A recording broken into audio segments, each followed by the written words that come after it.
ইতিহাস he will be thrown in the dustbin of history.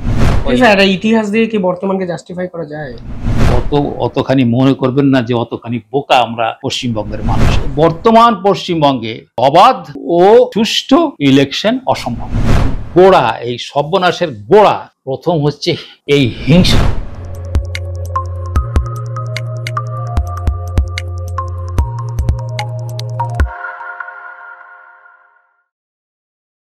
নমস্কার, আপনারা দেখছেন দ্য ইন্ডিপেন্ডেন্ট বেঙ্গল। আমি শিবম। শাহজাহানের সন্দেশখালী বা সন্দেশখালীর শাহজাহান জেলে থাকলেও সন্দেশখালী যেন আমাদেরকে পিছু ছাড়ছে না। কাল যে অস্ত্র বোম বিভিন্ন ক্ষেত্রে উদ্ধার করলেন এনএসজি কমান্ডাররা, তা রীতিমতো আমাদেরকে চমকে দেয়।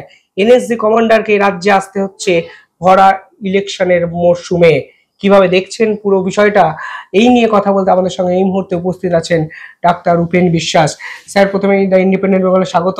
যখন ইন্টারভিউ করছি আমি একটা তথ্য একটু জানিয়ে দিই স্যার। তৃণমূল কংগ্রেসের পক্ষ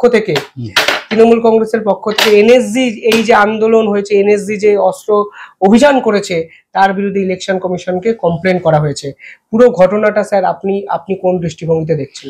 আচ্ছা, আমি প্রথমেই বলি, এখন তো কিন্তু ইলেকশন শুরু হয়ে গেছে, সেকেন্ড ফেজও শেষ হয়ে গেল, এরপরে থার্ড ফেজ। তার মানে আমরা ইলেকশনের মধ্যে ঢুকে পড়েছি, তাই তো? এখন আমরা যা কিছু বলবো মানুষে লোকে, দেখুন যারা কম বয়সী ছেলেমেয়েরা তারাও কিন্তু আজকের অনেক কিছু বোঝে, তারা বরং বেশি বোঝে। তারা বরং বেশি বোঝে। তবে আমাদের কথাবার্তা প্রথম হচ্ছে সংযত হবে বলা দরকার। আর একটা দুই একজনের কথা বলি। একজন, আমি নাম করব না, সে বলে 4 বছরের মতো জেল কাটলো, বলল যে এই পশ্চিমবঙ্গ সরকার এবং বিশেষ করে এখানকার যে ডিজি, যে তাকে মিথ্যা কেসে জড়িয়েছে। এমনকি এই যে যখন আবার পরবর্তীকালে আবার যখন ডিজি হলো, তিনি তখন কমিশনার ছিলেন, ডিজি হলো, তখনও কিন্তু সেই জায়গা থেকে সে নড়েনি। সে তো বলেছে আমার বেলায় আপনি মানে অন্যায় কাজ করেছেন, এই কাজ যেন আর না করেন। সেই সময় তিনি কি বলতেন যে এই কেসের মধ্যে সারদার মধ্যে সবচেয়ে যার বেশি সুযোগ পেয়েছে এবং যারকে গ্রেফতার করা উচিত তিনি মুখ্যমন্ত্রী। এখন সম্পূর্ণ উল্টো কথা বলছেন। অর্থাৎ ওনার কথাবার্তা আমার মনে হয় অন্তত আমরা যারা ওনাকে চিনি তারা, বা এই আজ যদি আমরা মনে করি যে উনি আজকে যা বলছেন কালকে যা কি বলছেন, এটা একটা বালক ক্লাস 8-এ পড়ে বা 4-এ পড়ে, সে বুঝছে না, এটা উনি কিন্তু এটা আপনার অতখানি মনে করবেন না যে অতখানি বোকা আমরা পশ্চিমবঙ্গের মানুষ। 1 নম্বর। 2 হচ্ছে আপনি কখন ইলেকশন, এখন হচ্ছে ইলেকশন মানে সিজন, এই তো মরশুম, ইলেকশনের মরশুম চলছে। আপনার মনে আছে যে 2023 সালে আমাদের পঞ্চায়েত ইলেকশন হয়েছিল, সেখানে প্রশ্ন উঠেছিল যে স্টেট গভর্নমেন্ট বলছে যে আমরা কোনো একদিনে একবারে করব ইলেকশন, আর হচ্ছে কি আমরা কোনো সেন্ট্রাল ফোর্স নেব না। এবং তার বিরুদ্ধে সবাই ক্ষেপে, যারা বিপক্ষের লোকেরা তারা বলছে যদি না হয় তাহলে তো ইলেকশনই হবে না।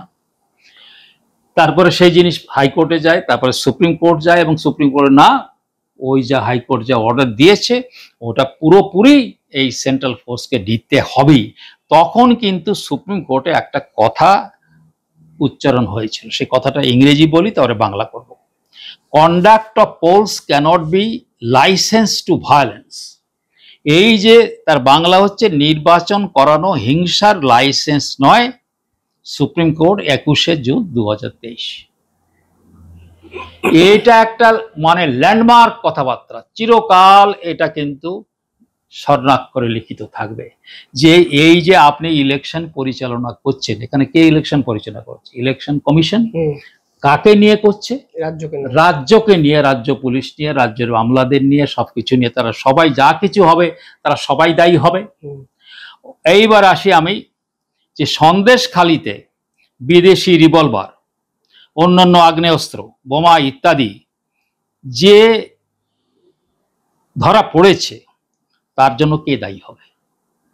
আমি সেখানে দায়ী করব। এই দায়িত্ব ছিল কিভাবে?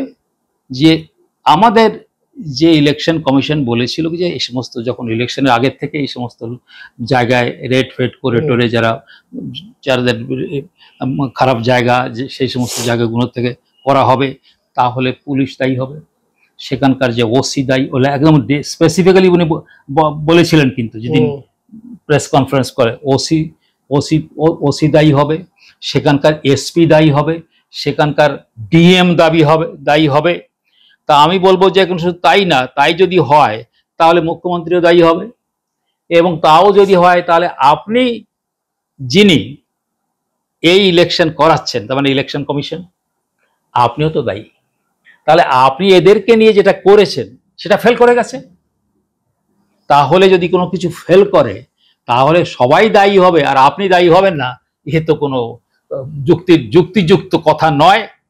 অতএব এই দায়বদ্ধতা, আমি আরেকবার বলছি, এই দায়বদ্ধতা ইলেকশন কমিশনকে নিতে হবে, ডিজিকে নিতে হবে, ডিএমকে নিতে হবে, ওখানকার ওসিকে নিতে হবে। এই দায়বদ্ধতাটা সবার আছে। 2, 3, যে এই বারবার পশ্চিমবঙ্গের নির্বাচন দেখা গিয়েছে যে অবাধ আর সুষ্ঠু হয় না। ইংরেজিতে বলা হয় এই কথাটা ফ্রি অ্যান্ড ফেয়ার। অনেকেই যারা ইংরেজি পড়েন না বা সবাই পড়বে, আর আমাদের তো এমন কথা বলা উচিত যেটা যে কোনো নিরক্ষর মানুষও বোঝে যে আমরা কি বলতে চাচ্ছি এই আমাদের সংবাদ মাধ্যম দিয়ে। তাহলে কি দাঁড়াচ্ছে? অবাধ এবং সুষ্ঠু। অবাধ মানে কি? আমি কোনো রকমের বাধাপাত্র না হয়ে আমি যাতে ভোট দিতে পারি সেরকম হতে হবে, আর সুষ্ঠু হতে হবে। এদিকেও মানে আমি যাতে উল্টাপাল্টা করে এমন কিছু করলেন যে মানে ফেয়ার হলো না, মানে ঠিক হলো না। ঠিক ফেয়ার কথাটা বাংলা যে বলো ঠিক, কিন্তু হলো না, এই বিচারটা ঠিক হয় নাই, তার মানে অন্যায় হয়ে গেছে। তো এইটা হতে হবে। তো পশ্চিমবঙ্গে যা অবস্থা চলছে একটা পর একটা, তাতে, এবং শুধু এক না, আপনি যদি হিসাব করেন, কিরম ভাবে হিসাব করব, 2018 সালে কি হয়েছিল, সেটা হচ্ছে পঞ্চায়েত ইলেকশন 18, 2021 হচ্ছে পোস্টপোল ভায়োলেন্স, মানে 21 ইলেকশন হলো, তারপরে ভায়োলেন্স হলো, আর 2023 সালে আবার ইলেকশন হলো, এবং সেই ইলেকশনে আবার হিংসা হলো। সেই সময় এই কথাটা বললো যে লাইসেন্স না, তুমি ইলেকশন চালাবে মানে হচ্ছে কি তুমি লাইসেন্স দিচ্ছি তোমারে, যে হিংসা করার না। তাহলে কি দাঁড়াচ্ছে? এই 50-50 3 দিয়ে যদি আমি গুণ দেই তাহলে প্রায় 150 লক্ষ খুন হয়েছে। ঠিক হয়েছে। এই কথাটা আমার একটা মনে পড়ে যায়, যারা এখন এই গভর্নমেন্টকে মুন্ডাপাত করছে তারা তো মরিচ ঝাঁপিতে প্রায় ওইরকমই লোক খুন করা হয়েছিল, জেনোসাইড হয়েছিল কিনা। তাহলে কি দাঁড়াচ্ছে? যে এতখানি হিংসার মধ্যে আমরা কিন্তু পশ্চিমবঙ্গে, তাহলে কি দাঁড়াচ্ছে কি, যে আমি ওই পঞ্চায়েত ইলেকশনই বলি আর অ্যাসেম্বলি ইলেকশনই বলি আর লোকসভা ইলেকশনও বলি, সেখানেও ওই যে মানে ফ্রি অ্যান্ড ফেয়ার ইলেকশন হবে, সুষ্ঠু, অবাধ ও সুষ্ঠু হবে, এমন কোনো গ্যারান্টি নেই। তাহলে আমি বলতে পারি কি, যে বর্তমান পশ্চিমবঙ্গে অবাধ ও সুষ্ঠু ইলেকশন অসম্ভব। এখানে একটা রাষ্ট্রপতি শাসনের অনেকে দাবি তুলছেন, এই রাষ্ট্রপতি শাসন স্যার কখন হয় যদি একটু বলেন। না, রাষ্ট্রপতি, এবার প্রশ্ন আছে, রাষ্ট্রপতি শাসন তখন হবে যখন ল অ্যান্ড অর্ডার বা functioning of the constitution breakdown হয়েছে। তা এখানে উনি যেভাবে কথা বলছেন, যেভাবে পার্টিকুলার, আমি আগেই বলেছি না, আগের বারই বলেছি, যখনই আপনি বলছেন যে আমি আদালত মানি না, আদালতের অর্ডার আপনি যান তার বিরুদ্ধে, কিন্তু যদি বলেন আমি আদালত মানি না, যদি বলেন আমি আইন মানি না, তাহলে তো কনস্টিটিউশন ব্রেকডাউন হয়ে গেছে। তাহলে সেই সময় কিন্তু রাষ্ট্রপতি শাসন হতে পারে। স্যার বর্তমান সময়টা কতটা প্রয়োজন আপনি মনে করেন? যথেষ্ট মনে করা যায়, কিন্তু কথাটা হচ্ছে এখানে এবং পার্টিকুলারলি এই গভর্নমেন্টের কথাটা আসি, মানে নরেন্দ্র মোদী গভর্নমেন্ট। আপনারা দেখে থাকবেন যে নরেন্দ্র মোদী গভর্নমেন্টরা তারাও একটা সিনড্রোমে ভুগছে। এই কথাটা কেউ বলবে না, কিন্তু আমি আপনাকে বলছি যে তাদের একটা গর্ব হচ্ছে কি, যে আমরা ইন্দিরা গান্ধীর মতো কথায় কথায় গভর্নমেন্ট ভাঙি নাই, আমরা কিন্তু একটাও গভর্নমেন্ট ভাঙিনি। ওই এর ব্যাপারটা আলাদা, যে বলে কাশ্মীরে, সেটা তো ওই পার্টিকুলার একটা কনস্টিটিউশনের একটা ধারা বাদ দিয়ে একভাবে হবে, সেটা করতে গিয়ে ওই প্রসেসটা হয়েছে। ফলে আমার ধারণা যে যে হেন তেন প্রকারেণ মধ্যেও যতই খারাপ হোক অবস্থা, এই নরেন্দ্র মোদী সরকার কোনো গভর্নমেন্ট ভাঙবে না। এটা তাদের একটা ইগো হয়ে দাঁড়িয়েছে, মানে তারাও একটা সিনড্রোমে ভুগছে, যে মানে একটা গর্ব, দেখো এর মতো ইন্দিরা গান্ধীর মতো আমরা গভর্নমেন্ট ভাঙি না। ফলে হচ্ছে কি এইদিকে ডাইলিউট হয়ে যাচ্ছে।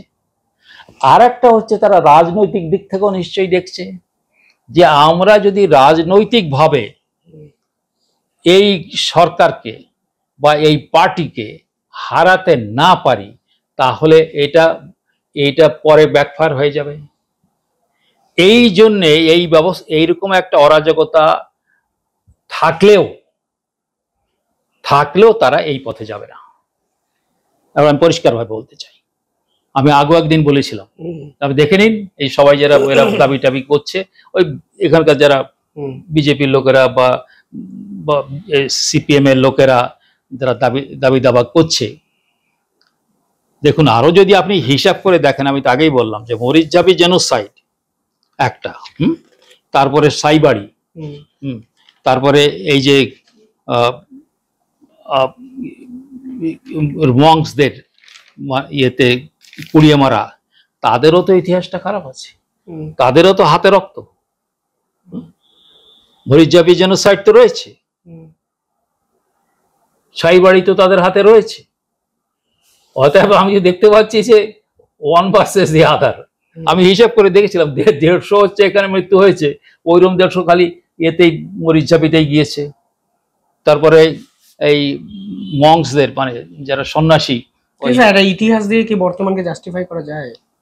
এটা তো একটা প্রশ্ন সাধারণ মানুষ তুলবেই। কি ইতিহাস দিয়ে বর্তমানে, ইতিহাসে যে জিনিসগুলো হয়েছে সেগুলো এখন আমরা ফিরিয়ে, না ইতিহাসকে না, দাঁড়ান, একটা কথা আছে, আপনি চলে যাবেন কিন্তু ইতিহাস হবে।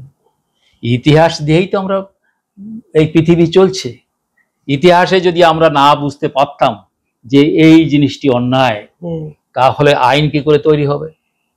ইতিহাসে যদি মনে হয় এইটাই হচ্ছে আমরা উপরের দিকে যাব বা এইটা নিচের দিকে যাব, সেই জন্য তাহলে তো সমস্ত ইতিহাসের বইগুলো ফেলে দিতে হয় জলের মধ্যে। আপনার ইতিহাসেই তো পার্মানেন্ট হয়ে রয়েছে। যা কিছু আজকে আপনি কথা বলবেন, কার পরে নির্ভর করবে? ওই যে এই যে কনস্টিটিউশন যখন তৈরি করলো, তারা বারবার পুরনো কথা বলেছে যে বিভিন্ন দেশে কেমন হয়েছে, তাদের দেশে কেমন হয়েছিল, আমাদের দেশে কেমন হওয়া উচিত, আমাদের পরম্পরা কি ছিল। আবার একটা কথায় ফিরে আসি, আমার বারবার না, আমার বুকে লাগে, কি লাগে, হয়তো আমি বুদ্ধিস্ট বলে বলছি না, কিন্তু যেহেতু বুদ্ধিজমের কথাটা কিছুটা আসে, সেটা হচ্ছে কি যে এত হেট্রেড, ঘৃণা, মানে বুদ্ধ বলছে কি যে মূল, মানে আমাদের সমস্ত জিনিসের মানে গোড়া, এই সর্বনাশের গোড়া প্রথম হচ্ছে এই হিংসা, হেট্রেড আর গ্রিড। এই গ্রিড আর হেস্টেড, এই যে চুরি করো, টাকা বানাও, মানে একের পর এক এক করে ওই 51 কোটি একজন আর একজন অমুক তমুক। তো এই হেট্রেড যেখানে হয়, সেখানে সমাজটাকে কিন্তু ভেঙে চুরে আপনি দিচ্ছেন। এই ক্ষেত্রে আর একবার বলি যে আমাদের কিন্তু এই গণতন্ত্রের একটা মস্ত বড় ঐতিহ্য আছে। আমি আরেকবার বলি, আপনার বৈশালীর নাম শুনেছেন, সেই বৈশালীতে একটা গণতন্ত্র ছিল। সেই সেখানকার মানুষের যে যে যে জাতি ছিল তো লিচ্ছাবি, যে ট্রাইব, লিচ্ছাবি ট্রাইব, সেখানে একটা গণতন্ত্র ছিল। সেই গণতন্ত্র কিভাবে কিভাবে হয়েছে সেটা নিয়ে আমি যাচ্ছি না। সমবজ্জি বলে ওখানকার হেডকোয়ার্টার ছিল, আরো 8-10টা গণতন্ত্র নিয়ে একটা টোটাল আমাদের কনস্টিটিউশনের মতো জায়গা হয়েছিল। আমাদের যেরকম রাজ্য আছে তেমনি বিভিন্ন রাজ্য আছে আমাদের, তেমনি অনেকগুলো গণতন্ত্র নিয়ে একটা কনফেডারেশন ছিল। সেইখানে একজন শাসক, সে শুনতে পেল, তার ইন্টেলিজেন্স মাধ্যমে শুনতে পেল যে তার রাজ্যে মানব অধিকার নিয়ে, আমি দর্শকদের কাছে বিশেষ করে অনুরোধ করছি ভালো করে শুনুন, তিনি শুনতে পেলেন বা জানতে পারলেন যে তার রাজ্যে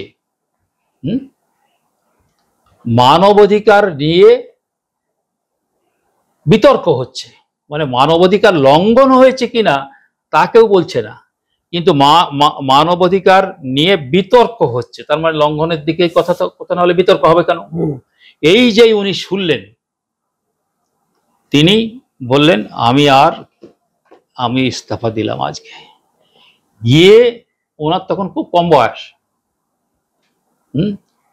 মাত্র 30-40 বছরের বয়স।